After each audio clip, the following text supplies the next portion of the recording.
Bonjour à toutes et à tous, j'espère que vous allez bien. Le but de cette petite vidéo est de présenter une théorie de l'apprentissage du geste, dite approche environnementale, ecological approach en anglais, que vous pourrez appliquer dans votre pratique des AMHE. N'étant pas psychomotricien de métier, je vais me contenter de présenter une petite série de résultats assez classiques, mais néanmoins utiles et surprenants. Cette présentation aurait initialement dû avoir lieu lors de l'événement Marquis Attack en février dernier. Hélas, des empêchements personnels m'ont contraint de la retarder. Toutes mes excuses aux organisateurs pour ce délai. Comment et pourquoi exécute-t-on un geste? C'est une bonne question. Je vais présenter une approche dite cognitiviste ou interprétative de l'information, Information Processing Approach, en anglais, qui est somme toute assez classique et intuitive pour la plupart d'entre nous. Cette approche va suivre les étapes suivantes. Pour commencer, nous percevons l'environnement avec nos 5 sens. Le cerveau va analyser et enrichir ces observations. Il va choisir une réponse adaptée à la situation. Cette réponse va se concrétiser par un geste que l'on se remémore à partir d'une bibliothèque de mouvements que l'on a appris précédemment. Le système nerveux planifie l'exécution de ce geste et le reste du corps, muscles, tendons, etc., va l'exécuter. On va commencer par analyser le début de ce processus en se concentrant sur la notion de perception. Qu'est-ce que percevoir quelque chose? Considérons comme exemple un mouvement relativement simple qu'un petit enfant ou un chien pourrait faire, à savoir réceptionner un ballon. Intuitivement, on aurait tendance à dire que pour pouvoir réceptionner un ballon, il faut prédire sa trajectoire, il faut la calculer afin de déterminer le lieu d'impact et se positionner correctement. Le problème, c'est que votre chien est également capable de récupérer un ballon et je doute que votre chien soit capable de faire des calculs selon les lois de Newton. Il existe sans doute une explication alternative. Nous allons en particulier nous intéresser à la théorie développée par un certain Major Gibson, psychologue dans l'armée de l'air américaine, lors de la Seconde Guerre mondiale. Gibson se concentrait sur les problématiques de perception des pilotes d'avion. Et il a développé une notion qui est celle de flux optique. Pour pouvoir se repérer, un pilote d'avion se base sur certains points de repère tels que la ligne d'horizon ou des objets au sol, et selon la variation de la position de ces points de repère dans son champ de vision, il va en déduire certaines propriétés sur sa position dans l'espace, son orientation, s'il est à l'endroit, s'il est à l'envers, à quelle vitesse il va, etc. On parle de théorie de la perception directe.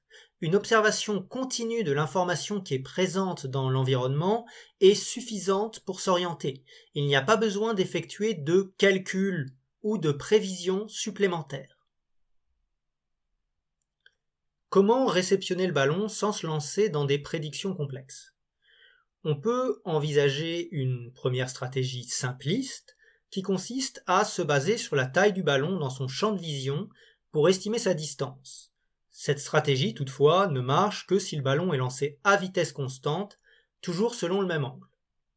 On va donc considérer une stratégie un peu plus complexe, qui suit toujours les concepts de Gibson, que l'on appelle la stratégie de l'angle d'approche constant. Je me déplace de manière à ce que l'angle que fait le ballon avec ma trajectoire soit constant dans mon champ de vision. Cela garantit une position correcte pour intercepter le ballon dans le plan horizontal.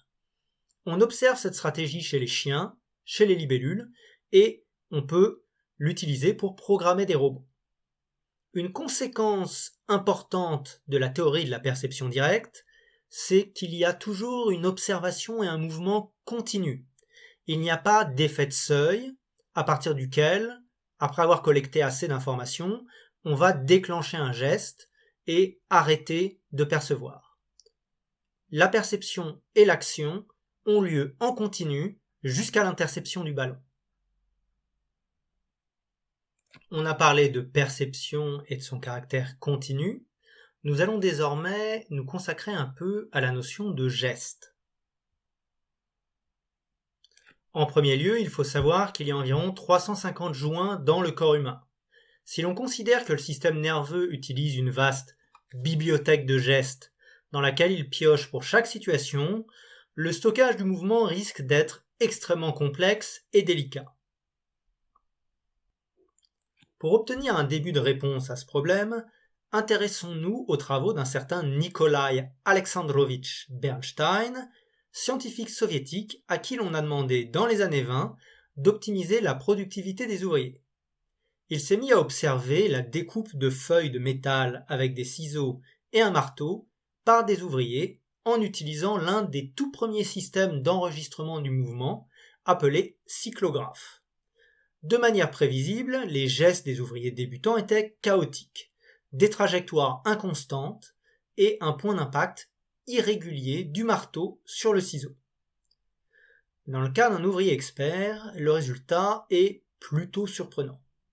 Le point d'impact est remarquablement régulier, c'est toujours le même. Mais il n'y a pas de constance du geste, il n'y a pas de geste canonique. Il y a une constance du résultat, mais pas du mouvement. Vous pouvez observer sur ce schéma un ouvrier expert en train de travailler.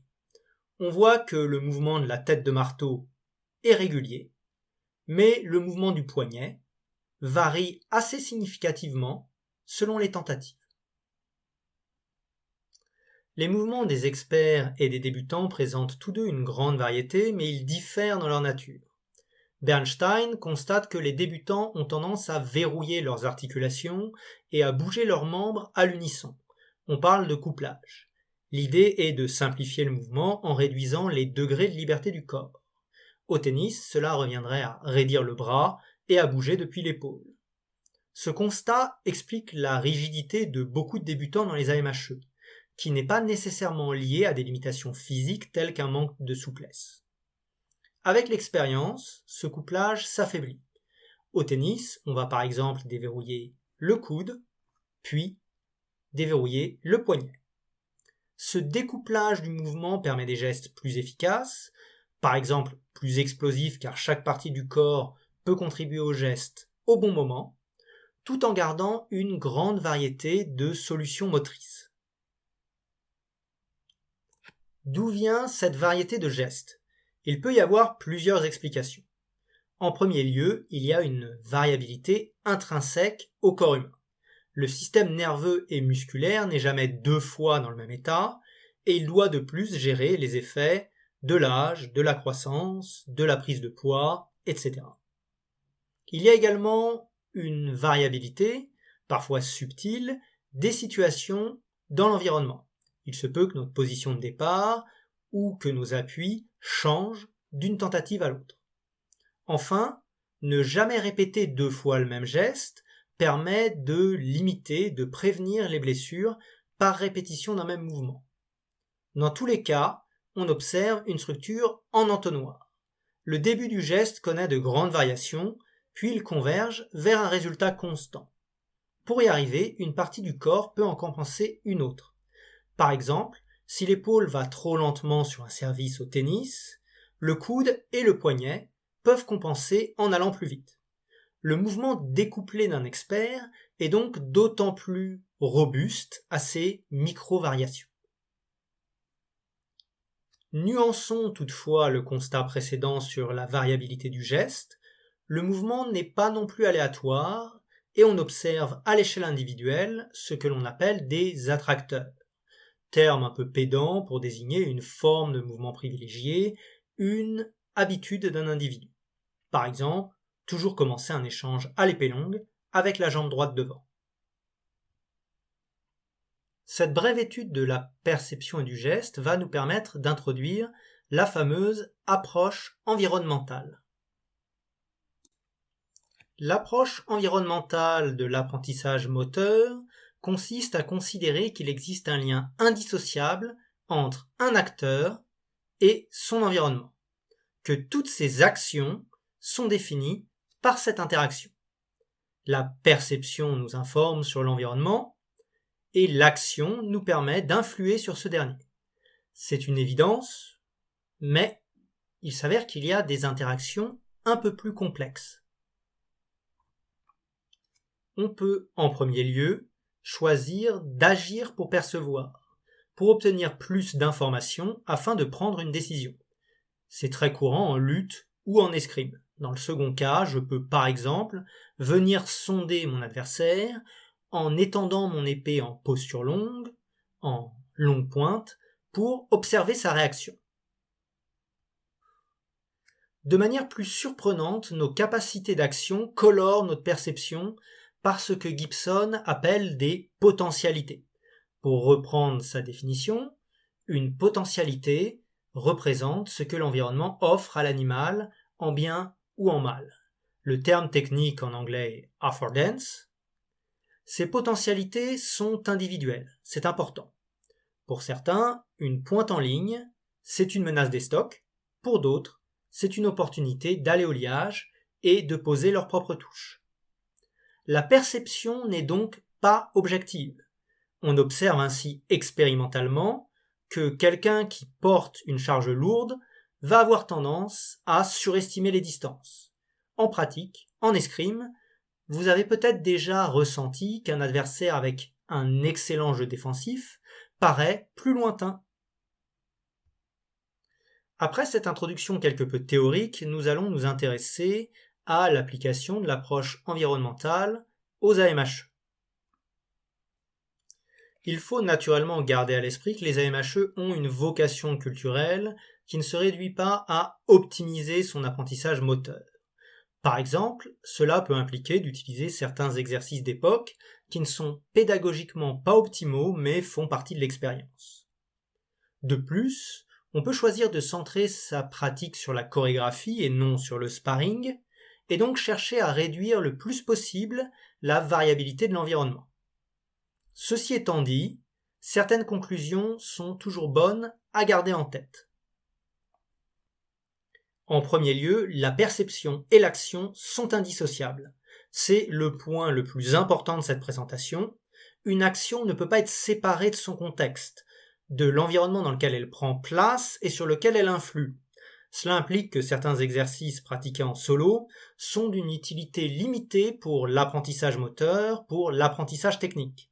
Ils peuvent toutefois servir comme échauffement ou comme conditionnement physique. De plus, l'action forme un tout. Le corps bouge à l'unisson avec des interactions complexes entre les différents membres et une forme de synchronisation avec l'environnement. Il faut autant que possible éviter d'entraîner en isolation différentes parties du geste. Par exemple, séparer le jeu de jambes des actions de l'arme. Il est important que l'action soit authentique. Authenticité dans l'intention, car, comme vu plus tôt, l'organisme ne cherche pas à reproduire un mouvement mais à atteindre un but, et des buts différents nécessitent des gestes différents. Une action hors distance contre un partenaire passif qui n'a pas de masque n'est pas semblable à une frappe similaire cherchant à toucher à travers une parade en assaut avec des protections. Il faut aussi que la situation de l'échange soit authentique. Une attaque que l'on sait vouée à être contrée, aussi énergique soit-elle, sera différente d'une tentative de touche dans laquelle on croit. Il faut de plus qu'il y ait authenticité dans la vitesse d'action. L'accomplissement d'un même but à différentes vitesses va nécessiter des gestes différents. Le passage de la marche à la course est l'exemple le plus évident, mais il y en a bien d'autres. Par exemple, quand on demande à quelqu'un de suivre un rythme avec ses doigts ou avec son pied. Pour finir, la perception doit être contextualisée. La théorie de la perception directe implique une capacité à lire l'environnement efficacement qui n'est pas triviale. On l'a vu avec la stratégie de l'angle d'approche constant. Cette capacité ne peut être travaillée dans une situation entièrement chorégraphiée où il n'y a pas besoin de lire l'action puisqu'on la connaît en avance. Idem si le mouvement est ralenti, car on peut se fier à des indicateurs qui ne seraient pas utilisables à vitesse réelle.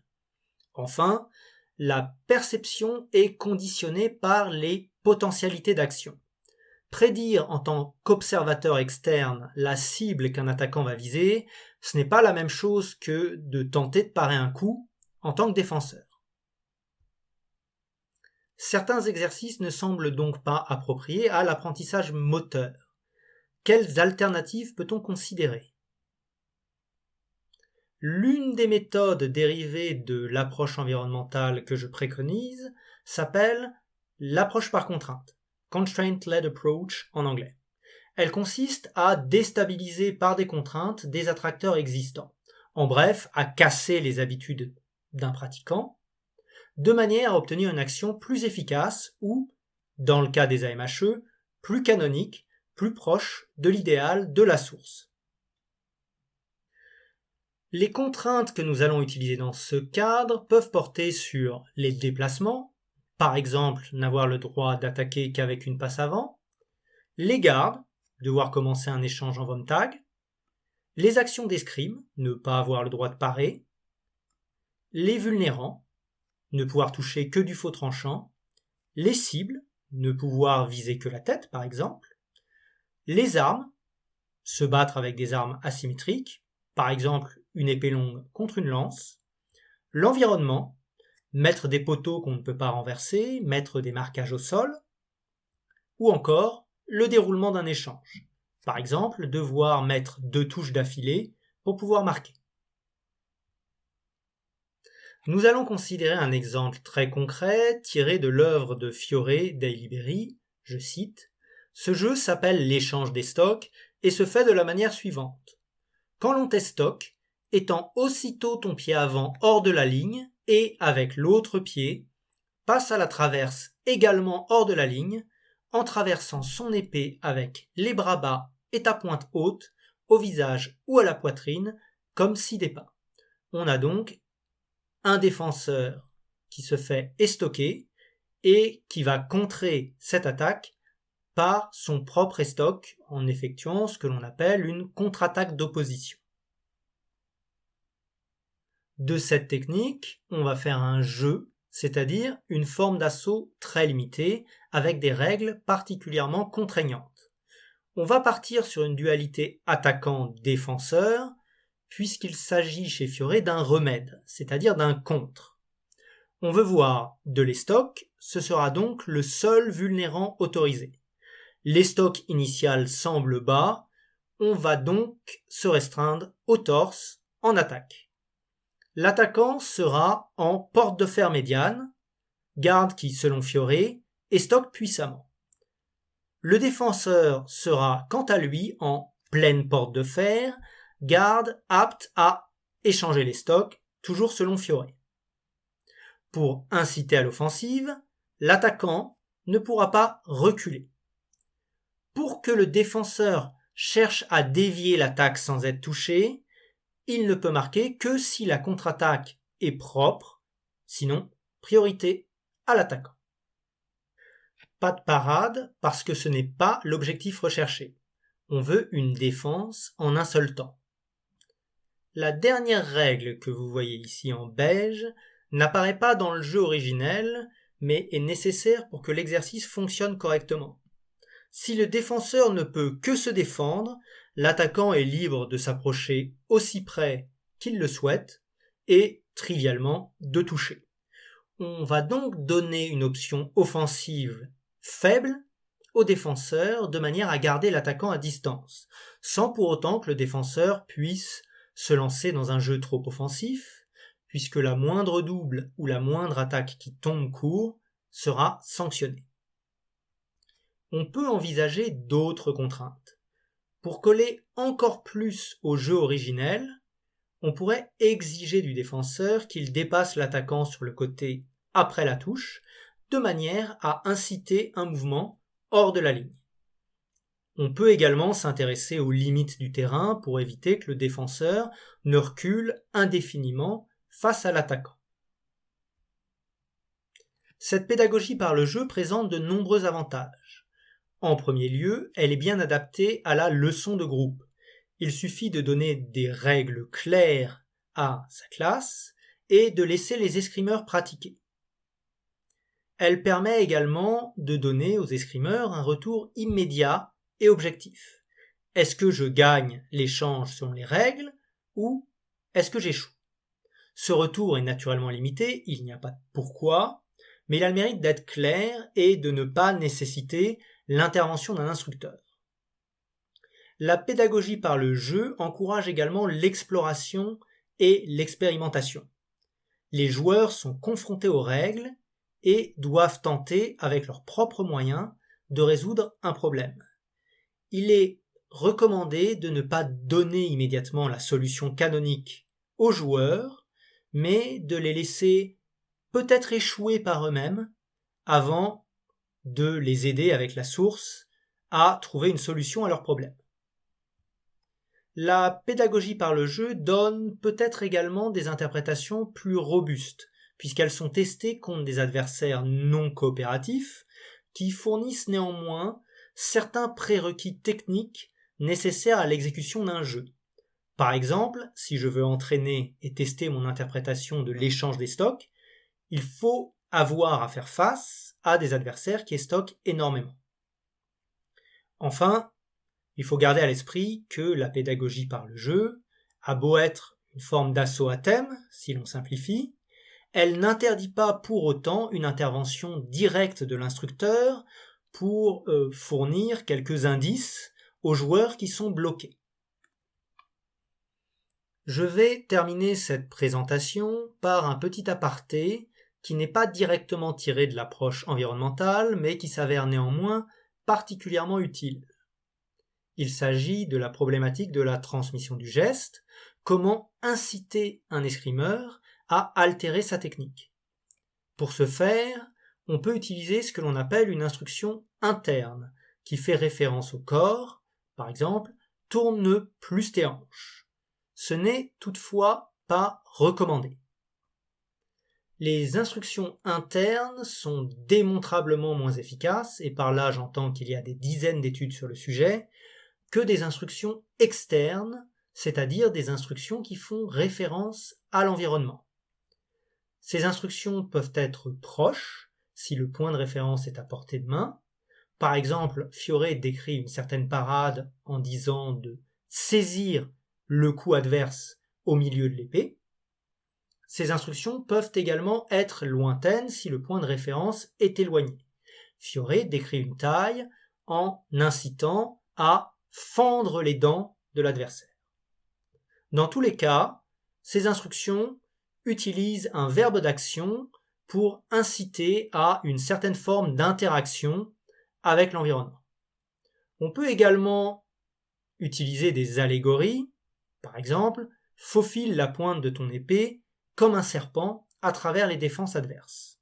L'idée est de faire référence à un type de mouvement qui est connu de l'élève. C'est également très médiéval dans l'esprit et particulièrement adapté aux sources les plus anciennes dans les AMHE. En théorie, les instructions externes proches sont plutôt adaptées aux débutants et les instructions externes lointaines sont à privilégier pour les escrimeurs plus expérimentés. Dans les faits, cela tient quand même du détail et les deux types d'instructions s'avèrent supérieurs aux instructions internes. Je vais conclure cette présentation en citant mes sources. Tout d'abord parce que dans les AMHE, les sources, on aime beaucoup ça, mais également parce que certains concepts un peu hérétiques méritent d'être argumentés et justifiés correctement, ce qui est assez rare, hélas, dans la pédagogie des AMHE. Les deux livres qui traitent de l'approche environnementale que je recommande sont How We Learn to Move et Learning to Optimize Movement de Rob Gray. En ce qui concerne les instructions internes et externes, je me suis basé sur The Language of Coaching de Nick Winkelmann. Si je n'avais qu'un seul livre à recommander, ce serait How We Learn to Move, qui est très bien écrit, très dense et dans l'ensemble particulièrement convaincant. Il y a également une flopée d'articles en anglais et en français qu'il serait trop long de citer ici. J'espère que cette présentation vous a été utile et qu'elle pourra vous servir dans votre pratique, votre enseignement et vos interprétations. Peut-être que nous pourrons nous croiser lors d'un événement d'AMHE en France ou ailleurs. Je vous souhaite une bonne journée et de bonnes vacances.